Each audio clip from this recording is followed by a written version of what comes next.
Selon ce communiqué signé par le président du groupe parlementaire IRMAR et le 7e vice-président de l'Assemblée nationale, la position du groupe parlementaire IRMAR et du parti politique TGV consiste à participer pleinement à toutes les formes de dialogue, aux grandes rencontres et aux espaces politiques respectant le cadre constitutionnel. S'agissant des assises des partis politiques organisées au gymnase d'Nkoundjan durant 3 jours, ils ont reçu une invitation et y ont pris part de manière complète. Cette participation a suscité des débats, conduisant l'IRMAR et le parti politique TGV à apporter des éclaircissements selon le même communiqué. En tant que groupe parlementaire et partis politiques soucieux de se conformer aux principes de l'état de droit, nous sommes tenus de respecter les décisions de la Haute Cour constitutionnelle qui marquent la transition constitutionnelle dirigée par le colonel Andjéniri Namikaël.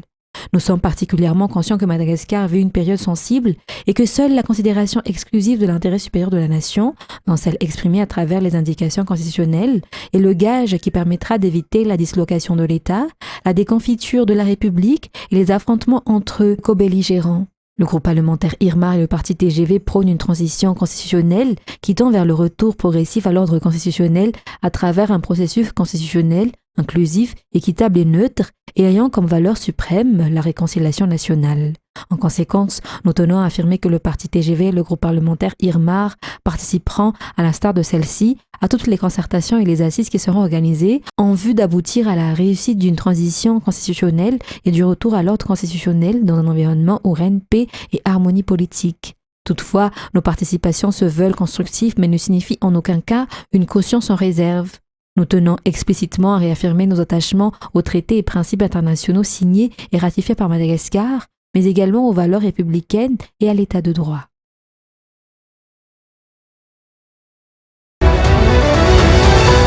Face à la plainte déposée par les jeunes de la génération Z auprès de l'Assemblée nationale à l'encontre du président Andjradjoelin, la députée Marie-Michèle Saoundjar-Malal a déclaré qu'une telle plainte concerne un président encore en exercice. Ainsi, si les institutions décident de l'examiner, cela revient à le considérer comme toujours en fonction au regard de la Constitution.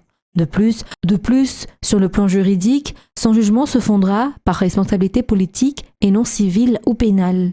Cette plainte est aussi un recours vers la déchéance de mandat du président en exercice. Ceci étant, Andjradjoelin sera ainsi un président encore en exercice si les institutions font suite à cette plainte, souligne Marie-Michèle Saoundjar-Malal. Si cette plainte existe vraiment, la décision de participer à l'examen de cette plainte par l'opposition dépend des consignes émises par le parti politique, affirme-t-elle. Cette députée élue à Fenarantsou s'est également exprimée au sujet de l'invitation adressée par le FFKM au couple présidentiel Andjradjoelin ainsi qu'à leurs alliés. Elle a affirmé que le FFKM a fait preuve d'une grande sagesse en prenant une décision inclusive sans aucune exclusion. Concernant le PGER ou la politique générale de l'État de la refondation, cette députée de l'opposition a indiqué que celle-ci devrait se concentrer sur les problèmes sociaux car ce sont précisément les difficultés sociales qui ont conduit le pays à la situation actuelle de transition.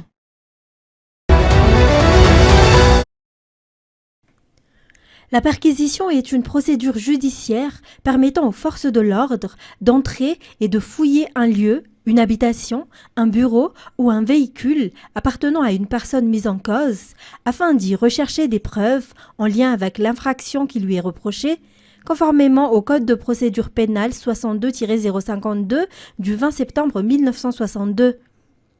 Les agents chargés de la perquisition doivent impérativement être munis d'un document officiel délivré par le tribunal.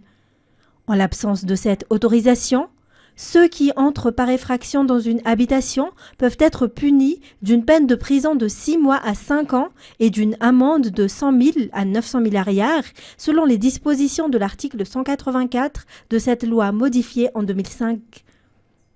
Selon l'article 211 de ce même code, la perquisition doit se dérouler en présence de la personne concernée ou de son représentant. À défaut, les forces de l'ordre doivent faire appel à 2 témoins extérieurs. Un procès-verbal écrit doit obligatoirement être établi et signé par toutes les personnes présentes. En cas de refus de signer, cela doit être mentionné dans le rapport. Les perquisitions doivent être menées entre 5 h du matin et 19 h, conformément à l'article 212. Toute intervention en dehors de ces horaires est considérée comme non conforme à la loi. Cependant, si la perquisition a commencé dans le créneau légal, mais n'est pas terminée à 19 h, elle peut se poursuivre jusqu'à son achèvement.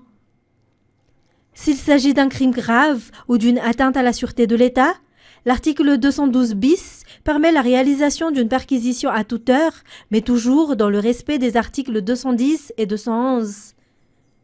Les biens, documents ou objets saisis doivent être immédiatement répertoriés, étiquetés, scellés et inscrits dans le procès-verbal qui doit être signé par les témoins présents.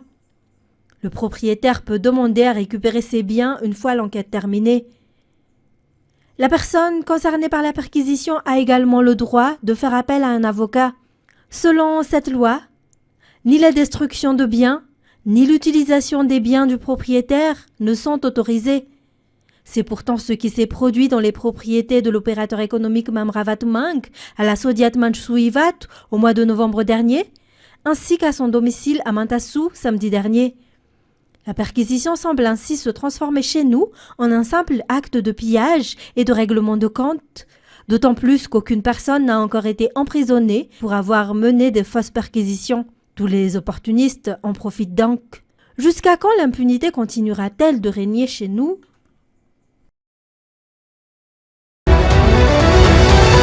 Les difficultés engendrées par la saisie des 85 comptes du groupe Sodiat ne concernent pas uniquement les employés du groupe. Les fournisseurs de ces entreprises sont également touchés, mais surtout les patients suivant un traitement au sein de la polyclinique d'Ilaf, selon les déclarations des avocats du groupe ce jour. En effet, cet établissement ne peut plus acheter ni importer des médicaments en raison de l'impossibilité de disposer de fonds. Pourtant, ces malades sont la plupart des personnes atteintes de cancer et sont obligés de faire une radiothérapie ou une dialyse. Les avocats du groupe ont actuellement porté l'affaire devant le pôle anticorruption. À cette occasion, ils ont demandé que soient pris en considération les droits des salariés ainsi que ceux des bénéficiaires des services fournis par les entreprises. Aucune décision de justice n'a toutefois encore été rendue à ce jour. L'impossibilité pour les entreprises de poursuivre leurs activités pourrait conduire à une fermeture totale des sociétés appartenant au groupe Sodiat, selon les inquiétudes exprimées par l'avocate Ravundiarvel Victorine. À noter qu'en plus des 85 comptes des entreprises, certains comptes de salariés du groupe ont également été saisis.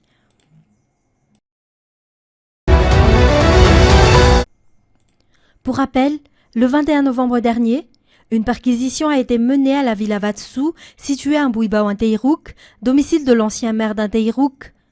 Les individus ayant procédé à cette perquisition ne disposaient d'aucun document officiel les autorisant à effectuer cette opération. Le même jour, les auteurs de cette perquisition illégale ont été interpellés par la gendarmerie. Il a également été établi que des militaires figuraient parmi eux.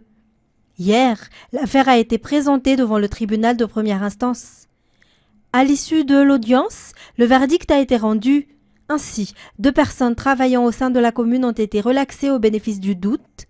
Les autres accusés, comprenant des militaires et des civils, ont été condamnés à 1 an d'emprisonnement ferme, assorti d'un paiement d'une amende de 2 millions d'ariars, cumulable avec la peine. Le tribunal a également rappelé que toute perquisition domiciliaire doit obligatoirement être effectuée selon les procédures prévues par la loi. L'usage de faux documents ou la réalisation d'une perquisition sans autorisation des autorités judiciaires compétentes constitue une violation des lois en vigueur à Madagascar et expose les auteurs à des sanctions pénales. La décision de justice souligne que le respect strict des procédures est impératif et que toute violation de la loi, quel que soit le statut ou la fonction de l'auteur, sera sanctionnée conformément au texte en vigueur. Par ailleurs, des éclaircissements sont également attendus concernant la suite des perquisitions illégales effectuées sans autorisation dans certains domiciles.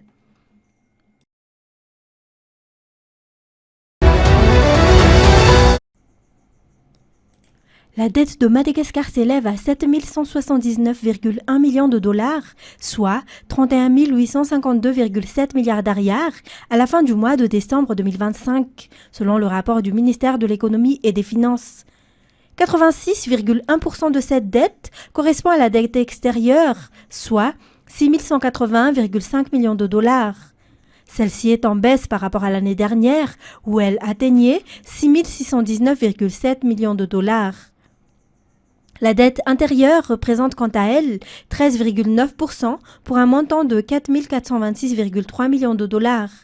Elle a également diminué de 3% par rapport à l'année précédente. Selon ces chiffres, le taux d'endettement de Madagascar est de 36% du PIB. Cette dette est considérée comme modérée puisqu'elle ne dépasse pas le seuil de 50%. De nombreux problèmes sont rencontrés sur les routes en raison de leur mauvais état, selon les usagers. Sur la route nationale numéro 7 reliant Antsirabe à Antananarivo, le trajet dure désormais entre 7 et 8 heures alors qu'il ne prenait auparavant que 4 heures. Il en est de même sur l'axe Sakara-Touliar où la durée du trajet est passée d'environ 1h30 à 2 heures à près de 7 heures. Il n'existe plus de route nationale en bon état, déclarent ces usagers qui se sont regroupés pour s'exprimer aujourd'hui. Les routes en mauvais état endommagent également les véhicules et les coûts de réparation sont très élevés. Cela constitue l'une des principales sources de plaintes des usagers, en plus des dépenses en carburant et de la perte de temps. Une base militaire colombienne, de nouveau prise pour cible par la guérilla de l'ELN. Cette fois, il s'agit d'une attaque de drone qui a visé l'armée dans le nord-est de la Colombie, au cœur de la province rurale de César. Plusieurs militaires ont été tués, des dizaines d'autres blessés. Notre formation venait de s'achever quand soudain on a entendu les explosions. Tout le monde s'est mis à courir et à crier. Et quand on a compris ce qui se passait, on s'est rendu compte que ça avait explosé à proximité. L'ELN, l'Armée de libération nationale, est une faction armée rebelle qui compte 5800 membres, qui tire ses financements du trafic de cocaïne et de l'exploitation minière illégale. Elle opère aujourd'hui sur plus de 20% du territoire colombien. Face à la multiplication de ces attaques contre l'armée, les autorités locales réclament des garanties de sécurité. Des drones survolent encore nos commissariats.